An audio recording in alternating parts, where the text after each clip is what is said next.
तो current affairs के अगले टॉपिक के अंतर्गत आप सभी को पढ़ना है इंडियन बैंक एसोसिएशन। एक संस्था है IBA, ठीक है, इंडियन बैंक एसोसिएशन। वैसे तो इसकी स्थापना आज़ादी के तुरंत बाद की गई थी, 26 सितंबर 1946 को इसकी स्थापना हुई थी। और वर्तमान में अल्टीमेट जो इंडियन बैंक एसोसिएशन है इसके टोटल जो है, यदि सदस्यों की बात करें तो 229 सदस्य हैं। अब दरअसल एक आपकी इससे जुड़ी हुई करंट अफेयर्स की घटना है। दरअसल इंडियन बैंक एसोसिएशन के द्वारा एक समिति का गठन किया गया, एक कार्य समूह का गठन किया गया है, ठीक है। एक कार्य समूह का गठन किया गया है, कब किया गया है? जुलाई 2023 में, ठीक है। 5 सदस्यीय कार्य समूह है और ओवरऑल इनका ये है कि RBI जो भी किसी भी तरीके के ARC से जुड़े हुए कामकाज को लेकर के कोई सिफारिश करती है तो उन सिफारिशों को क्या करना? कार्यान्वयन करना। अब आपके दिमाग में आएगा कि सर ARC क्या है? तो ARC एक तरीके से परिसंपत्ति पुनर्निर्माण कंपनी है।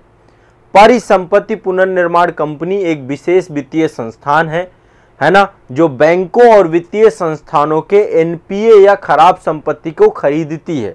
मतलब बैड बैंक के तौर पे आप समझ सकते हैं। यदि किसी भी बैंक का NPA या कुछ तरीके की समस्या है तो यदि ARC से जुड़ी हुई कोई भी रिकमेंडेशन आती है, RBI की कोई भी सिफारिश आती है, तो उसके क्रियान्वयन करने के लिए, उसके इम्प्लीमेंटेशन करने के लिए इंडियन बैंक एसोसिएशन ने 5 सदस्यीय कार्य समूह को क्या किया है? उसको गठित किया है, ठीक है। 5 सदस्यीय कार्य समूहों के अंतर्गत कौन कौन है? सबसे पहले अजीत कुमार जो इसके CEO हैं, हरिहर मिश्रा ये भी जो है आपका association of ARC of India के CEO हैं, मैथिली बाला सुब्रमण्यम है, धर्मेंद्र पाली हैं और अनुपवा रनाडे हैं। ये 5 सदस्यीय एक कार्य समूह बनाया गया है और इस कार्य समूह का काम क्या है? RBI के द्वारा जो कमेटी है जो कि ARC से जुड़े हुए रिपोर्ट्स पर क्रियान्वयन करेगी। ARC भी मैंने आपको बताया, ARC क्या है? पुनर्संपत्ति पुनर्निर्माण बैंक। यानी कि जो बैंक हैं यदि उनका कोई भी NPA होता है या खराब संपत्ति होती है उसको खरीदती कौन है? अब NPA क्या होता है आप सभी जानते हैं, ऐसा ऋण जो 90 दिनों तक किसी तरीके से परफॉर्म ना करे, नॉन परफॉर्मिंग एसेट्स, है ना। यदि बैंक ने किसी को ऋण दिया और 90 दिनों तक ना तो उसका मूलधन आए ना तो उसकी ब्याज आए, तो ऐसे संपत्ति को NPA के तौर पे घोषित कर दिया जाता है। तो इंडियन बैंक एसोसिएशन के द्वारा एक कार्य समूह बनाया गया है, 5 सदस्यीय कार्य समूह है जो कि ARC से जुड़े हुए रिजर्व बैंक की किसी भी सिफारिश के कार्यान्वयन के लिए काम करेगा, ठीक है। ये आपको समझना है सभी को, ठीक है, क्लियर है, स्पष्ट है। अब आगे चलते हैं, नेक्स्ट अगला है, ठीक है। तो RBI के द्वारा RBI की कोई भी सिफारिश के क्रियान्वयन के लिए इसको किया गया है। एक और मोस्ट इंपॉर्टेंट करंट अफेयर्स है आपका, ठीक है, एक मोस्ट इंपॉर्टेंट करंट अफेयर्स है। देखिए आप सभी लोग बहुत सारे कार्ड यूज करते हैं, आप में से कुछ लोग वीसा कार्ड यूज करते हैं, कुछ मास्टर कार्ड यूज करते हैं। कार्ड लाइक आप लोग सब लोग ATM का यूज करते होंगे, तो ATM कार्ड होता है। ATM कार्ड के अलावा जो डेबिट कार्ड हम बोलते हैं, डेबिट कार्ड और क्रेडिट कार्ड, ATM जाते हैं तो वहाँ पर डेबिट कार्ड लेकर के जाते हैं और पैसे निकालते हैं। ऐसे ही आपके पास क्रेडिट कार्ड भी होता है। क्रेडिट कार्ड भी बैंकों के द्वारा जारी किया जाता है आपके लिए व्यक्तिगत तौर पे, ताकि आप जो है उसमें क्रेडिट पैसे का उपयोग कर सकें। तो ऐसे करके क्रेडिट कार्ड भी होंगे जिसमें से अमेरिकन एक्सप्रेस है, रुपे कार्ड है, मास्टर कार्ड है, वीज़ा कार्ड है, लाइका पेमेंट गेटवे की तरह काम करते हैं। ये आपके जो है कार्ड जारी करने वाली संस्था हैं, ठीक है। अब एक चीज़ समझिएगा, अभी क्या हुआ है, एक जो है आपका कार्ड नेटवर्क पोर्टेबिलिटी को लेकर के एक खबर है आपकी। अब ये क्या है? कार्ड नेटवर्क पोर्टेबिलिटी क्या है, इसको एक बार समझिएगा। देखिए कार्ड नेटवर्क को पहले समझते हैं। कार्ड नेटवर्क क्या है? कार्ड नेटवर्क एक संचार प्रणाली है, ठीक है, जिसका उपयोग, कार्ड नेटवर्क का उपयोग कौन करता है? जो जारीकर्ता बैंक है। जैसे मान लीजिए आपने ICICI बैंक में खाता खुलवा रखा है, SBI में बैंक खाता खुलवा रखा है, तो जो जारीकर्ता बैंक है ना, या जो कार्ड से होने वाला कोई भी लेन देन है, कोई भी आप किसी तरीके का कार्ड से लेन देन करते हैं, तो एक तरीके से एक ये बैंक और साथ में जो जहां पे आप लेन देन कर रहे हैं एक तरीके से कार्ड नेटवर्क के तहत जुड़ जाता है।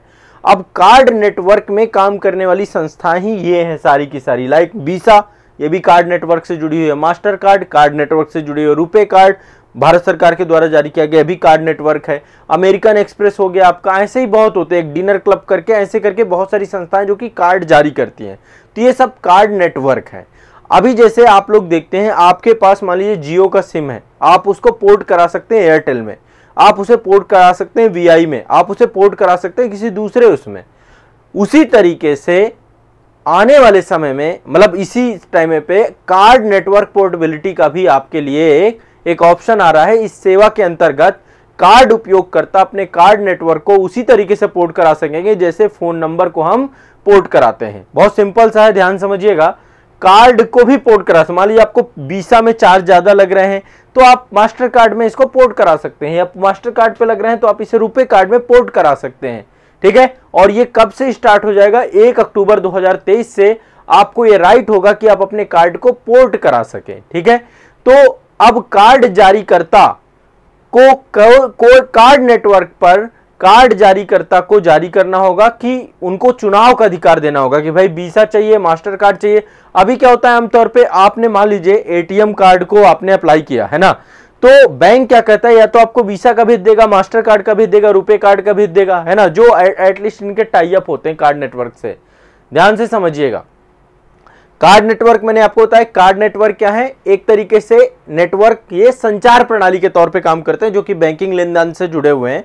ठीक है, और कार्ड नेटवर्क पोर्टेबिलिटी का मतलब क्या है कि कार्ड उपयोगकर्ता अपने कार्ड नेटवर्क को उसी तरीके से पोर्ट करा सकेंगे जिस तरीके से सिम कार्ड को पोर्ट कराते हैं। मतलब हमें ये सर्विसेज सही समझ में नहीं आई तो हम इन सर्विस में पोर्ट हो जाएंगे, इसमें हो जाएंगे, जो हमें समझ में आएगा, जो हमें सस्ता लगेगा, हम क्रेडिट कार्ड हो या डेबिट कार्ड हो, इन सभी को हम पोर्ट करवा सकेंगे। समझ रहे हैं? तो कार्ड नेटवर्क पोर्टेबिलिटी आपको मिलने वाली है कब? 1 अक्टूबर 2023 से। 1 अक्टूबर 2023 से कार्ड नेटवर्क पोर्टेबिलिटी मिलने वाली है, ध्यान से समझ लीजिएगा। क्लियर है सभी लोग? हाँ, नोटिफिकेशन का इशू आज हुआ होगा, कोई भी दिक्कत नहीं है। अभी चलिए, कोई नहीं, आराम से करिए क्लास। अब देखिए, एक ये बहुत इंपॉर्टेंट न्यूज़ है आपकी अंतर्राष्ट्रीय संबंधों में। ईरान जो है एससीओ का सदस्य बन चुका है, पूर्ण सदस्य बन चुका है एससीओ का, संघाई सहयोग संगठन का ईरान क्या हो चुका है? पूर्णकालिक सदस्य बन चुका है। आपको पता है इस बार का संघाई सहयोग संगठन वर्चुअल तरीके से भारत की अध्यक्षता में हुआ था।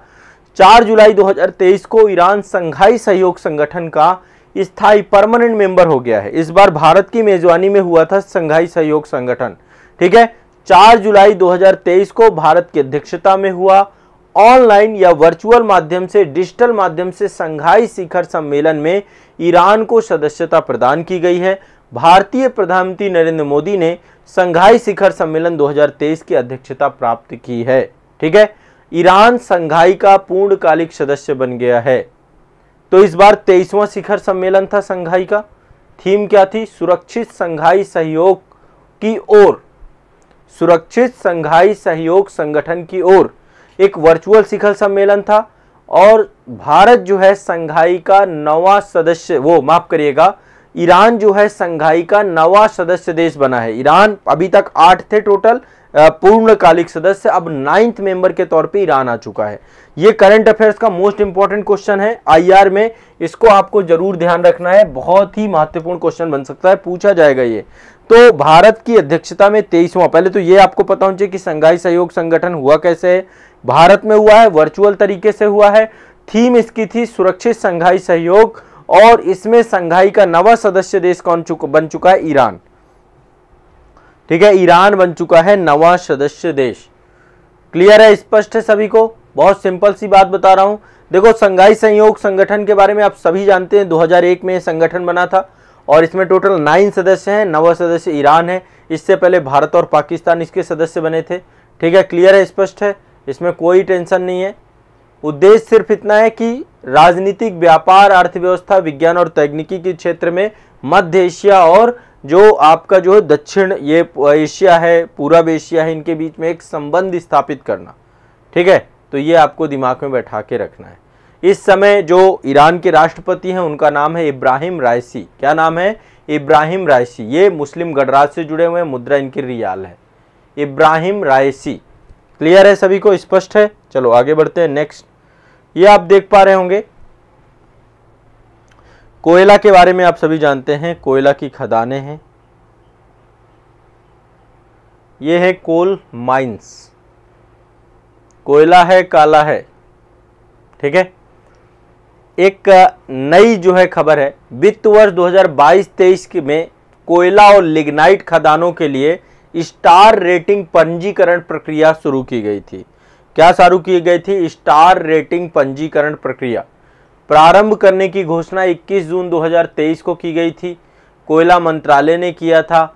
और एक तरीके से जितनी भी कोल माइंस हैं उन सभी कोल माइंस को स्टार रेटिंग दिए जाने की बात की गई है, ठीक है, कि किसको कितनी रेटिंग दी जाएगी। कुछ मानक तय किए गए हैं, जैसे कि खनन कार्य कौन कितना बढ़िया से कर रहा है, पर्यावरण से जुड़े हुए मामलों में कौन से जुड़े हुए हैं, ठीक है, जो माइनिंग वगैरह होते हैं, और आर्थिक प्रदर्शन कैसा है, सुरक्षा कैसी, सुरक्षा के मानक कैसे हैं वहाँ पर, ठीक है, वहाँ पर जो कर्मचारी काम कर रहे हैं, कोल माइंस है ना, जहाँ जहाँ पे लोग काम, यहाँ पे बहुत सारे लोग काम कर रहे हैं, तो इनको रेटिंग प्रदान की जाएगी। स्टार रेटिंग पंजीकरण के लिए एक प्रोसेस बनाया गया कि जो खदान है जहाँ पे कोयला को जो है माइनिंग की जाती है, उन माइनिंग करने वालों के बीच में एक आपसी प्रतिस्पर्धा कई मानकों पे होगी और कोल माइंसों को स्टार रेटिंग दी जाएगी, ठीक है। स्टार रेटिंग में 7 मानक टोटल बनाए गए हैं और 7 मानकों के अंतर्गत खदानों का मूल्यांकन किया जाएगा और उनको स्टार रेटिंग दी जाएगी। बहुत सिंपल सा मामला है। तो ये कोयला मंत्रालय के द्वारा जो कोयला खदानें हैं उनको स्टार रेटिंग की प्रक्रिया शुरुआत हो चुकी है। 31 जनवरी 2024 को इसका प्रकाशन किया जाएगा कि कौन सी स्टार रेटिंग में कौन सी खदान है आपका। इससे क्या होगा, जो है एक प्रतिस्पर्धा का वातावरण होगा और बेहतर तरफ से करने का प्रयास होगा, क्योंकि यहाँ पे बहुत बुरी स्थिति होती है।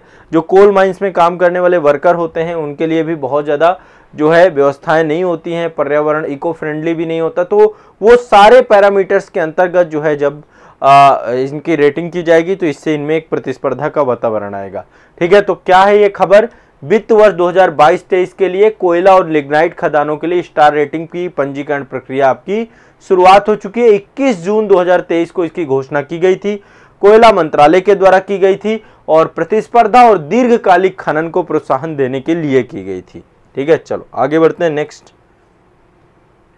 अगला है आपका भारतीय मानक ब्यूरो, BIC से जुड़ी हुई कुछ जानकारी है आपकी, ठीक है। आप सभी जानते हैं BIC को, ठीक है। BIC क्या है आपका? भारतीय मानक ब्यूरो। इसके बारे में थोड़ा सा 2-3 बातें आप लोग जान लीजिए, ठीक है। भारतीय मानक ब्यूरो कब अस्तित्व में आया था? अंग्रेजों के टाइम पीरियड पे, अंग्रेजों माफ करेगा, आज़ादी के बाद जो है आपका 1 अप्रैल 1987 में इसको लेकर के मतलब ये इस्टेब्लिश हुआ था भारतीय मानक ब्यूरो। कहाँ पे मुख्यालय इसका? नई दिल्ली में, ठीक है।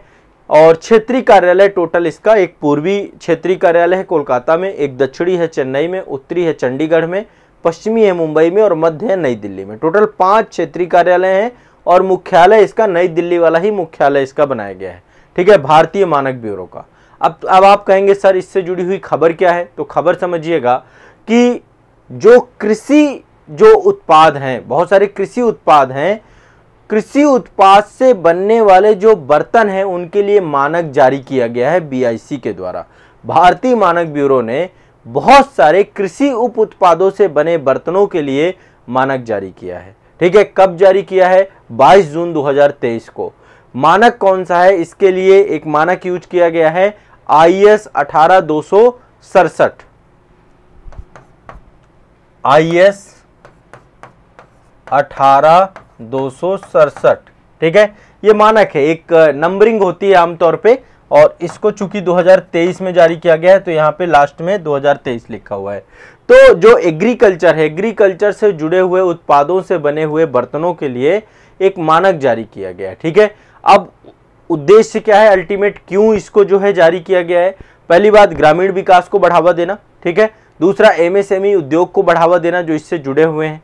इससे बड़े स्तर के विनिर्माताओं को भी फायदा होगा, चक्रीय अर्थव्यवस्था को बढ़ावा मिलेगा, किसानों को एक नए तरीके के आर्थिक जो है अवसरों का सृजन होगा और सतत कृषि प्रथाओं को भी बढ़ावा मिलेगा। तो आने वाले समय में कृषि उत्पादों से बनने वाले जो बर्तन हैं उनके लिए जो है ये, अब जब ये अल्टीमेट क्यों इसको जारी किया गया है, क्योंकि इससे जो आपका प्लास्टिक प्रदूषण है, प्लास्टिक का जो उपयोग करते हैं हम लोग, देखिए जैसे आप लोग देखते हैं कृषि उत्पादों से बर्तन का मतलब यहाँ पे बहुत सारी चीजें हैं। लाइक आप जूट के बारे में जानते हैं, जूट से बहुत सारे उप उत्पाद बनते हैं आपके, तो भी आपका कृषि उत्पाद है और उससे बहुत सारी चीजें बनती है। इसी तरीके से बहुत सारे कृषि उत्पादों से बहुत सारे बर्तनों का उपयोग किया जाता है, बनाया जाता है।